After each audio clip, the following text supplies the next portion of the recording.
creo que otra cosa también, que también es súper importante y que involucra el espacio este de San Luis, es que lo local se resignifica desde lo global. Hemos visto por primera vez en siglos que una circunstancia atraviesa todas las sociedades, en todas partes del mundo. Entonces nos ponen en comparación y hace que incluso hallazgos, problemas, eventualidades que aparecen en un pequeño lugar, Wuhan, por poner el origen del asunto, tiene repercusión en todos los lados.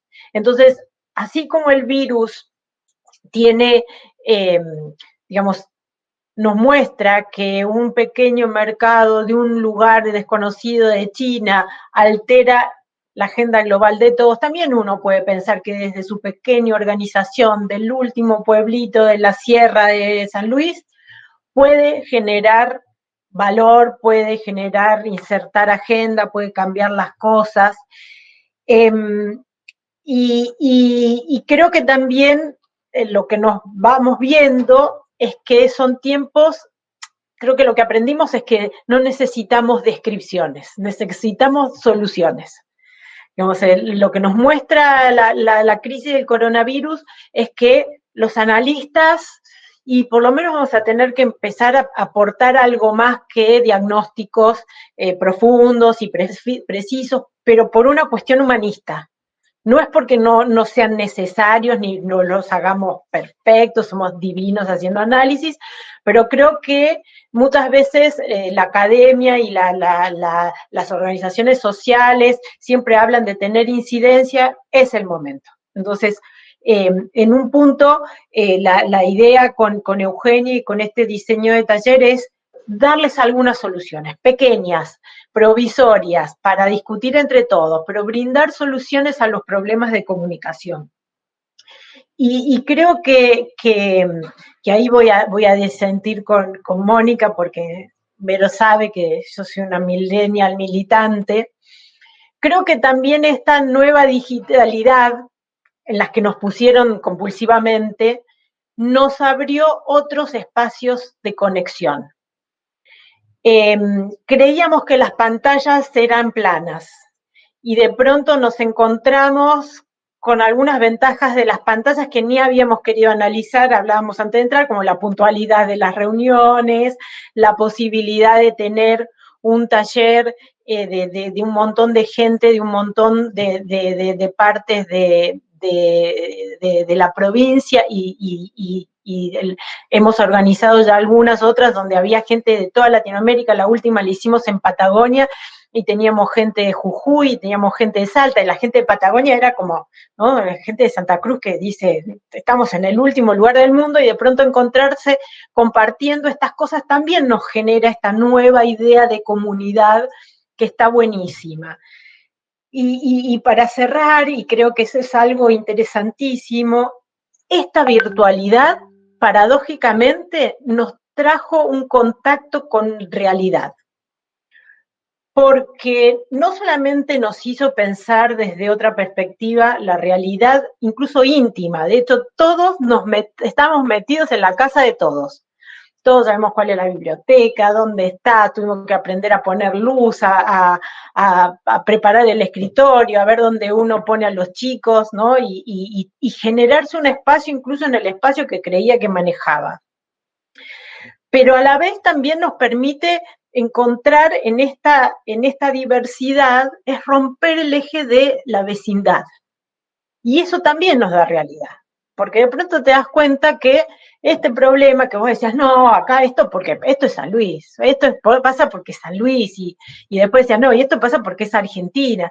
Y te das cuenta que pasa porque pasa en Colombia, porque pasa en Brasil, y porque pasa en España, y pasa en Albania. Y eso creo que es interesante desde la lógica de la comunicación, porque ya, aunque querramos, aunque pensemos que vamos a comunicar para nuestra comunidad, potencialmente estamos viendo desde todo el mundo.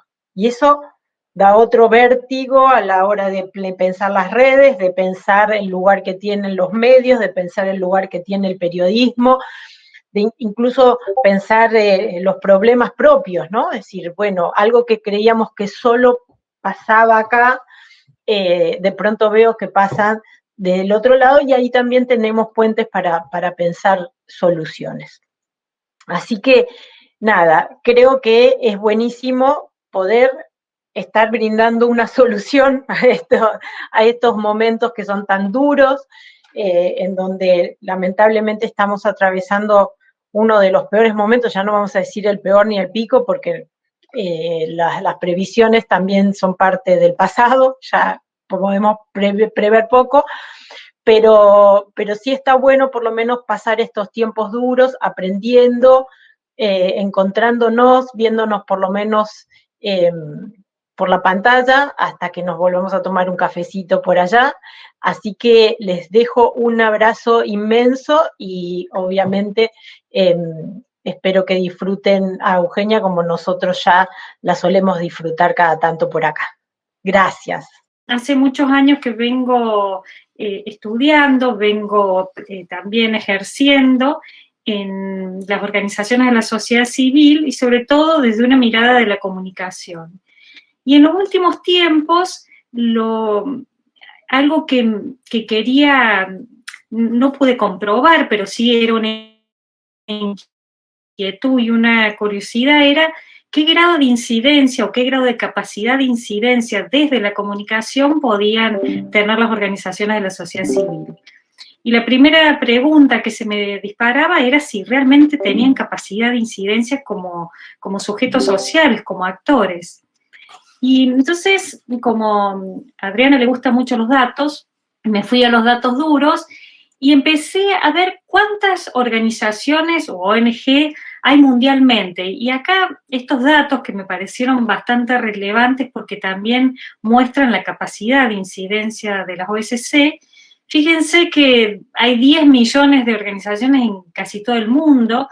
En Argentina hay pocos datos oficiales, pero se calcula que hay entre 110.000 y 170.000 organizaciones. La cantidad de voluntarios que hay llega al billón de personas en el mundo, y si uno juntara todos esos voluntarios en un país, sería el 9º país en cantidad de habitantes, en densidad poblacional. Así que fíjense estos datos, lo relevantes que las convierten las organizaciones de la sociedad civil. Por ahí uno está en la propia y no ve la capacidad en su totalidad que tienen. Otro dato que me pareció interesante es la incidencia que tienen en el PBI, en Argentina o en Brasil, en Latinoamérica en general, los recursos que movilizan las organizaciones, tanto de su voluntariado como propios, equivale a un 2%, 2,6% y hasta en países desarrollados el 5% del PBI.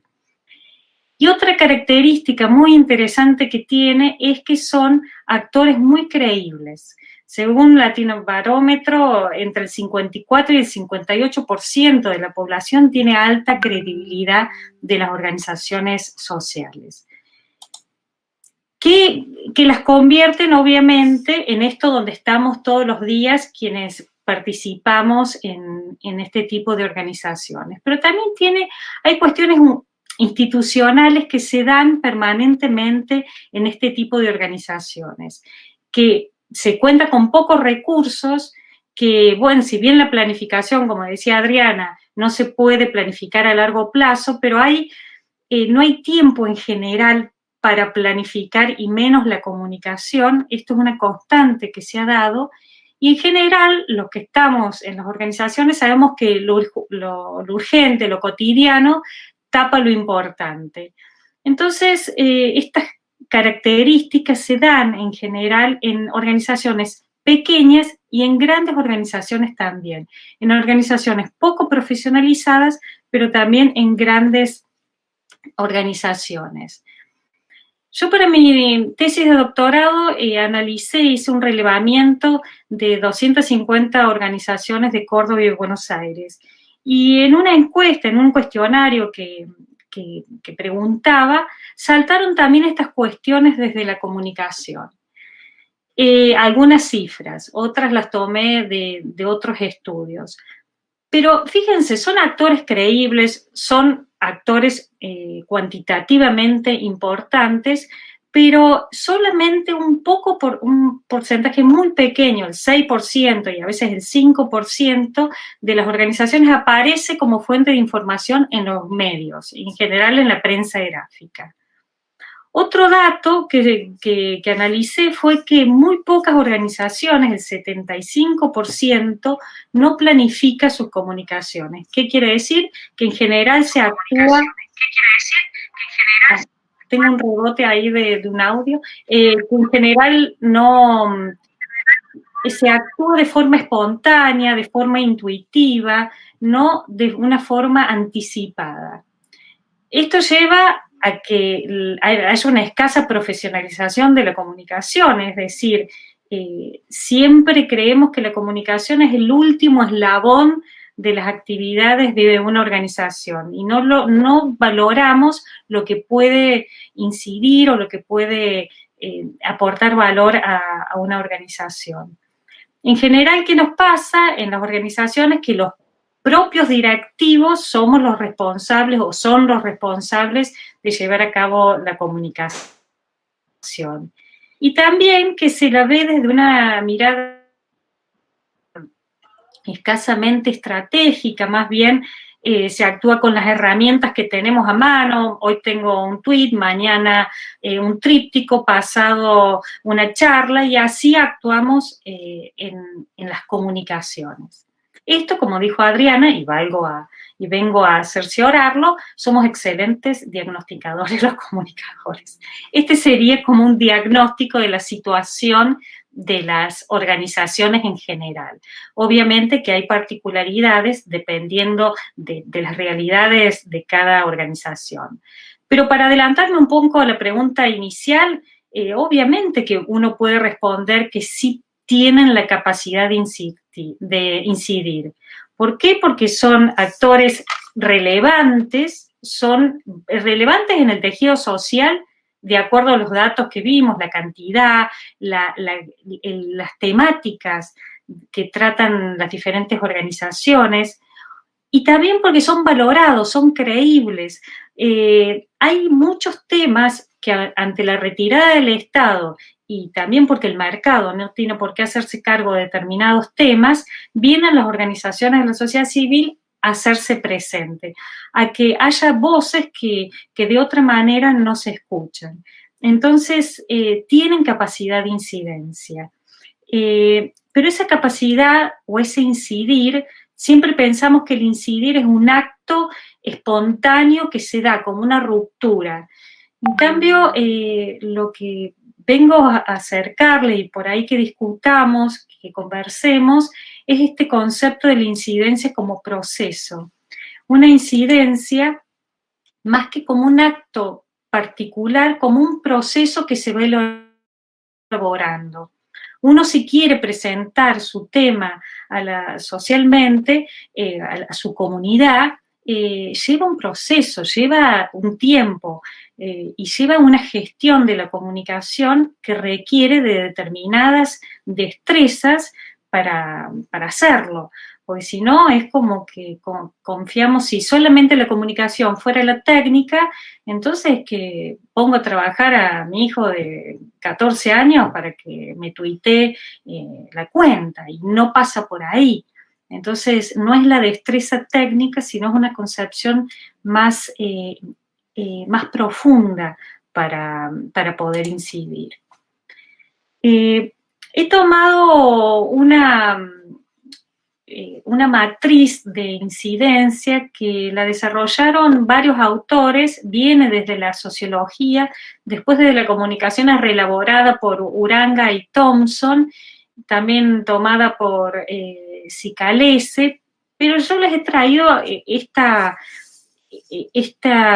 matriz solamente para que nos ayude a pensar qué estrategias pueden ayudarnos a promover incidencia. No voy a hablar de incidir, porque también es muy fuerte decir que la sensibilización me lleva a incidir, pero veamos como un proceso reflexivo que puede ayudarnos a implementar a partir de determinados instrumentos.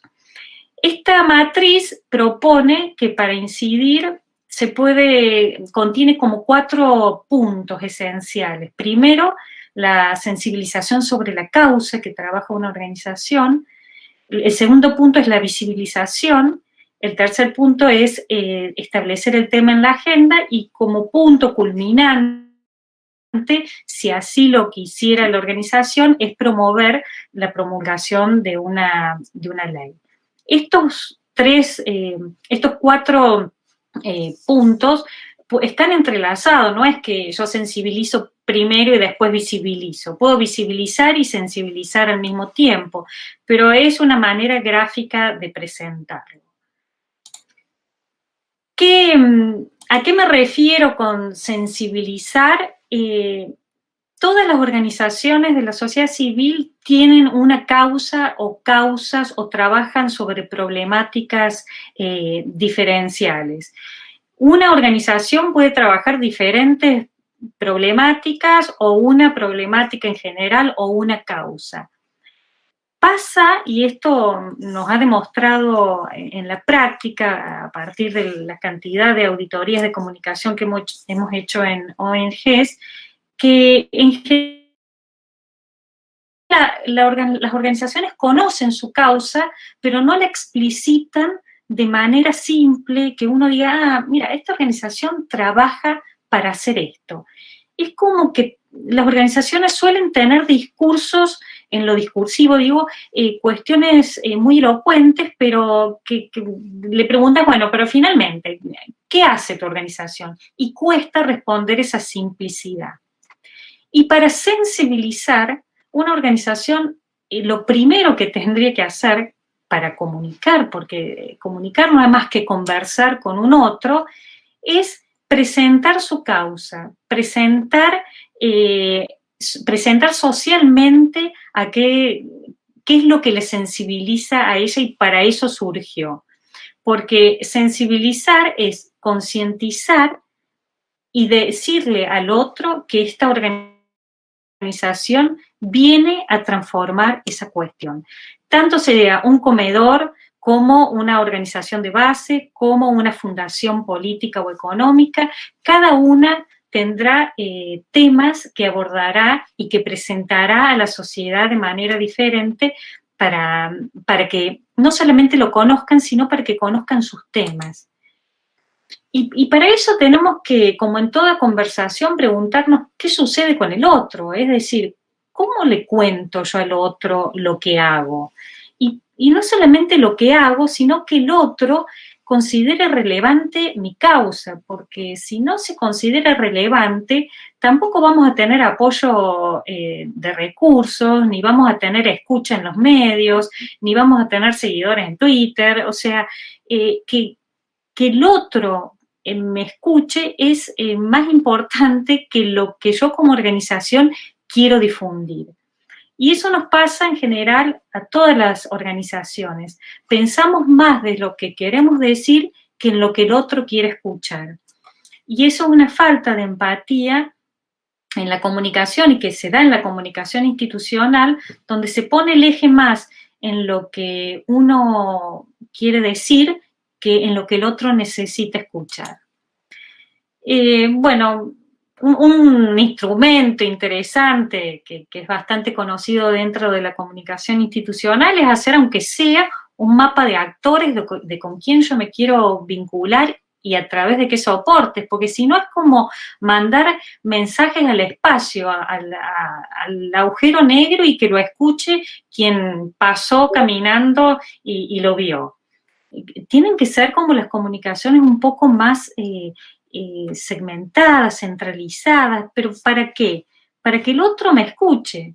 Si mi organización necesita más voluntarios, me voy a dirigir a los voluntarios, no me importa otras organizaciones. Pero si mi finalidad es construir redes con otras organizaciones, voy a tener que conocer quiénes son las otras organizaciones y de qué manera comunicarme. Y también sensibilizar implica que el contenido que yo presente no solamente sea importante, porque cada una de las organizaciones consideramos que lo nuestro es súper importante, sino que también sea interesante. Es decir, por eso acá remarco esto de hacer interesante lo importante. Y lo puedo hacer de diferentes formas. No hay una forma, no hay una regla, no hay una ecuación matemática a seguir, pero sí ponerme en el lugar del otro y decir, a ver, ¿qué me gustaría escuchar de esta organización? ¿Qué es lo que, cómo podría yo prenderme a los hilos de conversación, a las conversaciones en general que presentan las organizaciones? Entonces, esto de presentarlo de una forma interesante, después voy a ver qué instrumentos elijo. Con tanta tecnología disponible, con tantas plataformas, con tanto TikTok, Twitter y Facebook que existe, el instrumento es lo de menos, es el contenido de cómo presentarlo. La segunda instancia, si uno puede sensibilizar para incidir, la segunda instancia sería visibilizar para incidir. Y esto del visibilizar es algo bastante complejo, porque no es que uno decreta que su tema se visibiliza y punto. Hay que trabajar mucho para visibilizarlo, para mediatizarlo, para presentarlo en el espacio público, que requiere no solamente de un conocimiento de las herramientas de comunicación, sino sobre todo los diferentes grados de visibilización que se puedan promover.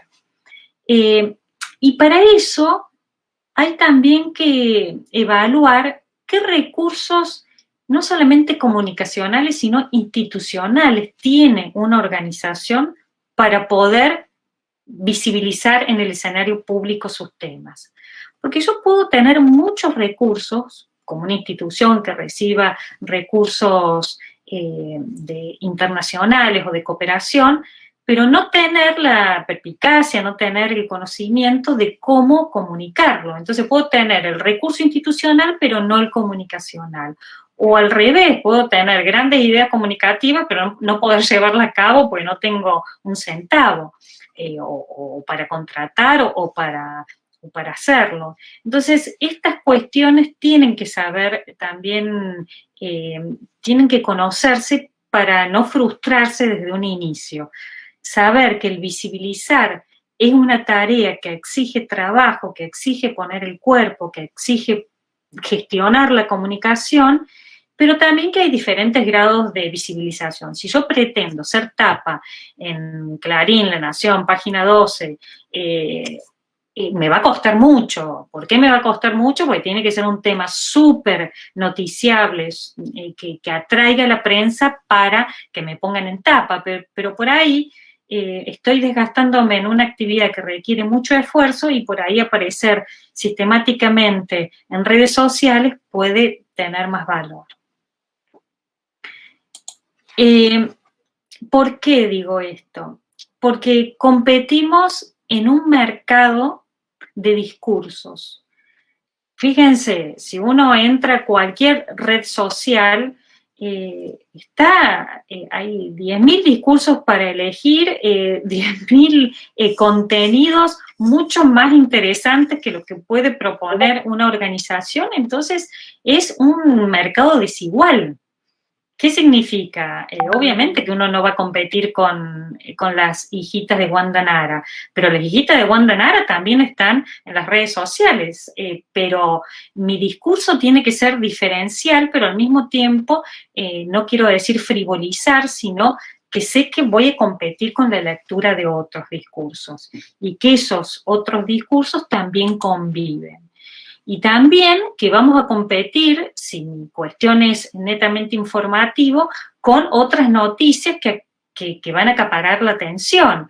Entonces competimos con noticias no solamente relevantes, irrelevantes, frívolas o no frívolas, sino sobre todo con un mercado saturado de información. Cualquiera sabe que si es usuario de cualquier plataforma social, que obviamente hay un bombardeo que ya no sabes qué leer para informarte, ya no tenés, por ahí se te escapa el criterio de qué es lo relevante y qué no, porque está sobresaturado. Entonces, las organizaciones, cuando salimos a conversar, cuando salimos a hablar, también tenemos que conocer este contexto en el cual hay una saturación de información. Pero lo que tenemos también ante esta sobresaturación de información es diferentes instrumentos de difusión que van desde las redes sociales hasta las intervenciones o movilizaciones públicas, desde las acciones de prensa muy puntualizadas hasta acciones de lobbying. Cuando digo acciones de lobbying, tampoco que nos entre pánico con utilizar esta palabra, que encima antes era cabildeo y ahora la sacaron del diccionario, pero que también procura que la causa de la organización sea conocida y por ahí requiere de estas acciones de lobbying. Pero podemos hacer campañas públicas, tenemos como un menú interesante y variado para presentar y nuestra causa y poder incidir. Pero para eso también tenemos que pensar que nuestro tema puede ser súper relevante, súper interesante, pero también tenemos que analizar el contexto de oportunidad de presentarlo. Y por eso traje este ejemplo que hubo seguramente lo han visto, estas ONG que cavaban fosas, obviamente que eran fosas sin muertos, eran algo simbólico, pero para hacer ver el tema de las muertes del coronavirus. Pero esta organización logró, y la levantaron muchísimos medios y en general medios internacionales, logró presentar el tema o o visibilizar su tema a partir de un contexto oportuno de hacerlo. Digo oportuno porque era sobre el coronavirus. Y después hay otras organizaciones que tienen los recursos para hacer grandes campañas. Seguramente ustedes se acuerdan en el 2014 lo que fue esta campaña del cubo de agua, que después obviamente muchas de estas campañas se frivolizan o uno se tiraba agua sin saber por qué, pero también se visibilizó una causa. Uno puede después ver si esto es conveniente o no es conveniente, si tenemos los recursos o no tenemos los recursos. Obviamente que a Benedict Cumberbatch no lo vamos a tener, pero después vamos a hablar, o podemos hablar después, si a una organización le conviene tener una figura pública mostrando su causa. Pero son modos, son discursos, y he traído como los más relevantes como para tener una mirada desde la comunicación para la incidencia. Pero también se puede hacer de otra forma mucho más económica y sin grandes recursos, como es utilizar los hashtags en Twitter para mostrar nuestros temas. Entonces, que son otras estrategias. Voy a decir, ¿cuál es la mejor? Y no hay mejores. Hay cuestiones de recursos, de ideas, de creatividad, pero que todas tiendan a crear conversación. Porque uno por ahí desde las instituciones se olvida que el fin último es conversar con el otro. Conversar con el otro implica que yo te voy a decir algo, pero tu mirada, tu discurso, tu ida y vuelta, necesito para construir conversación. Si no, hablamos de difusión, más de lo mismo. Acá lo que por eso en las instituciones o en las organizaciones de la sociedad civil es más complejo, porque tenemos que ponernos a trabajar sobre la comunicación. No es que va a salir de la mañana a la noche la comunicación por sí misma. Pero también no olvidar que las prácticas de comunicación son prácticas, son acciones, no es herramienta. Que esas acciones incluyen herramientas perfecto, pero no dejar que descansen solamente en la herramienta, porque hay muchas acciones como encuentros, este tipo de conversatorios, presencia en territorio, que también son prácticas de comunicación, que no necesariamente son estas herramientas a las que estamos acostumbrados. Instalar el tema en agenda, el tercer punto. Y acá les quiero como enfatizar dos aspectos en instalar el tema en agenda, que tampoco es fácil, no se instala declamando quiero instalar el tema en agenda, sino que es bastante complejo. Hay temas que históricamente fueron invisibilizados y que muchas organizaciones de la sociedad civil fueron promotoras de su visibilización y que fueran temas de agenda. La ley de trata de personas, más allá de la mirada que uno tenga de su fundadora y de las cuestiones que después se comentaron, es para dar un ejemplo por ahí bastante incómodo, pero la trata de personas se promovió a partir de una organización de la sociedad civil. Era un tema bastante invisibilizado que después logró ser tema de agenda. Pero ¿qué es el punto para instalar un tema en la agenda pública? La organización debe producir, y digo debe, porque es necesario producir información, pero esa información que sea relevante y también que sea oportuna. Estas dos instancias, y por eso las he marcado con verde, son las que más me interesa puntualizar, porque a partir de esta producción de información, la prensa, los otros, en otras redes sociales, en Twitter o en otras plataformas, pueden interesarse por mi tema. ¿Por qué? Porque si mi información, más que visibilidad, busquemos que la información dé confiabilidad. Es preferible que lo que diga una organización no tenga una gran visibilidad, pero que sí sea confiable. Porque si es confiable, si yo doy datos interesantes, si aporto con mi tema a la prensa o a otras organizaciones, siempre la recurrencia va a estar. El periodismo me va a llamar, las otras organizaciones van a saber que lo que digo es relevante y también que esa información, que ese contenido también sea atractivo en su presentación. Y cuando digo atractivo, digo que la hagamos valer. Porque hay muchas organizaciones que les mandan un bodoque de información a la prensa y la prensa no los va a leer. Entonces hay que procurar también que la información que llegue sea de una manera que posiblemente pueda ser difundida por otro. Y siempre pensemos en lo que a nosotros nos llegaría a la mano. Yo me acuerdo que cuando yo trabajaba en periodismo me llegaban información muy densa y lo descartabas al instante. Imagínate ahora que más de 30 segundos de lectura no aguanta a ninguna persona, a ningún contenido. Así que en eso también tendríamos que pensar. Por eso, más que cantidad de información, desde las organizaciones como para poder incidir, hay que procurar desarrollar calidad. Calidad más que cantidad y competir más por la confianza que por la atención o por la visibilidad. Esto nos daría un diferencial a las organizaciones de la sociedad civil, ya que no tenemos recursos, que hacemos la comunicación como podemos, que presentamos nuestros temas de la manera que creemos se puede, al menos que nuestro diferencial sea este.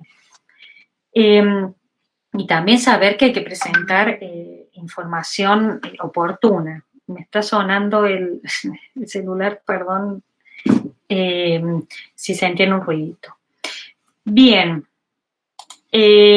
Por último, el último punto de esta matriz de incidencia es participar en una política pública. Cuando yo hice la consulta a las organizaciones sociales, si querían que su tema se convirtiera en ley, el 65% de las respuestas fue que no aspiraban que su tema se convirtiera en ley. Pero en la pregunta si querían incidir en una situación pública o que su tema fuera relevante, la mayoría contestó que sí. Es decir, hay muy pocas organizaciones, o por lo menos las que yo estudié, que quieren que su tema se convierta en política pública, pero varios sí quieren lograr incidencia. Este tema de incidir para que se promueva una política pública es mucho más complejo y los politólogos y los sociólogos lo desarrollan con mayor énfasis, pero desde la comunicación también podemos promover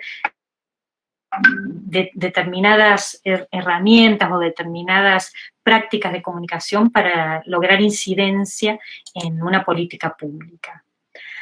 Como para ir cerrando, esta matriz de incidencia desde la sensibilización, la visibilización, el instalar el tema en la agenda y lograr que ese tema se pueda convertir en una política pública requiere de una mirada, de una concepción de la comunicación como una orquesta, es decir, yo tengo diferentes instrumentos.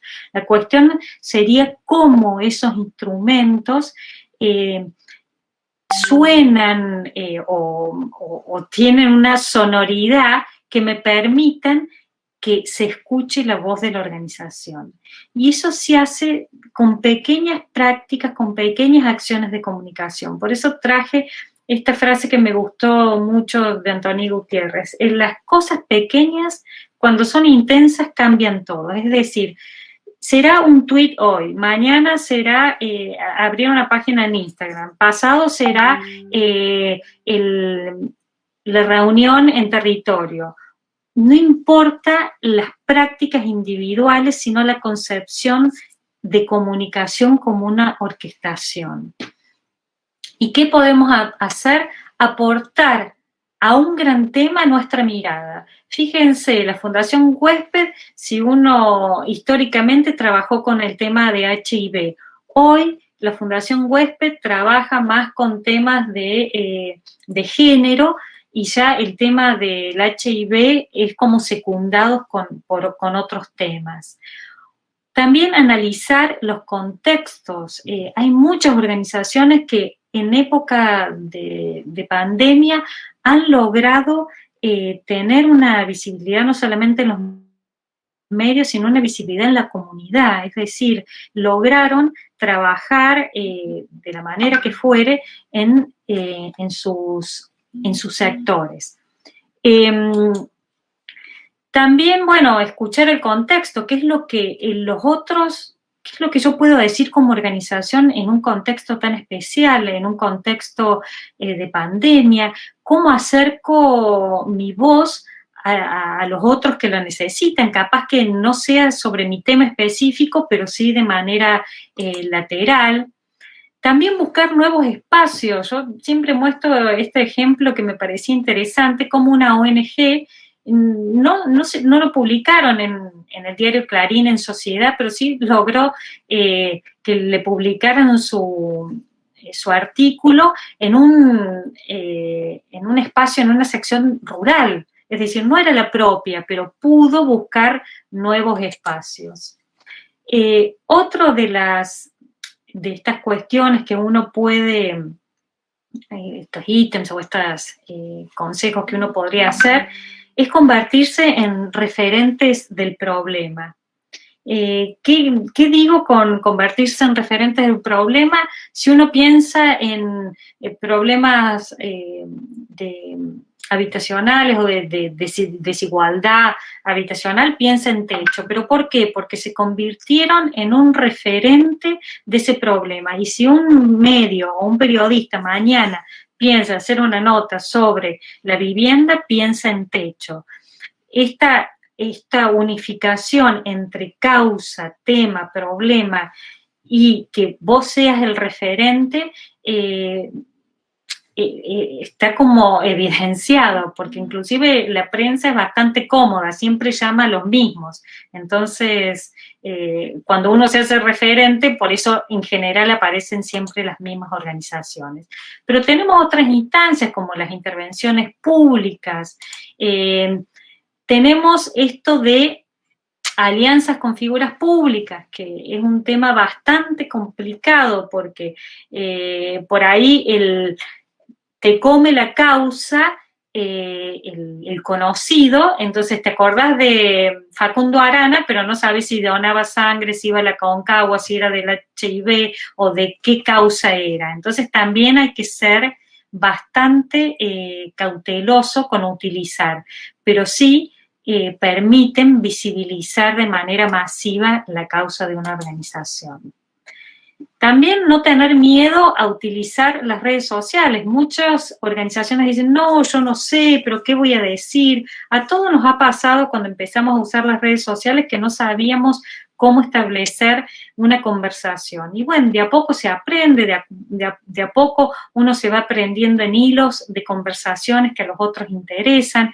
Entonces, esta es la cuestión de que no importa la técnica, importa lo que yo le cuento a los otros. Y perdón la insistencia también en este punto. Y también saber que hay nuevas formas de activismo, el activismo que se conoce como activismo cívico, ciudadano, participativo, que utilizando cualquiera de las plataformas, lo más elemental, lo más honesto es contar lo que la organización quiere narrar. Contarle al otro lo que está haciendo. Y esto no es autobombo, o puede serlo, sino es decirle, invitarlo a participar de una conversación. Obviamente que el uso de herramientas no garantiza la escucha, pero sí colabora bastante. Y para finalizar, me parece que hay que revertir este modelo de comunicación con el que veníamos operando, en el que primero estábamos las organizaciones que queríamos difundir determinada cuestión. Ahora podríamos pensar en modelos donde partamos de la escucha, que es lo que los otros quieren escuchar de mí, para tener empatía y promover relación. Esa es la comunicación. Pero la comunicación exige acción, y cuando digo acción, exige una práctica, exige que el otro no solamente escuche lo que el otro quiere escuchar de mí, sino que lo ponga en práctica, y para eso hay que utilizar las herramientas disponibles.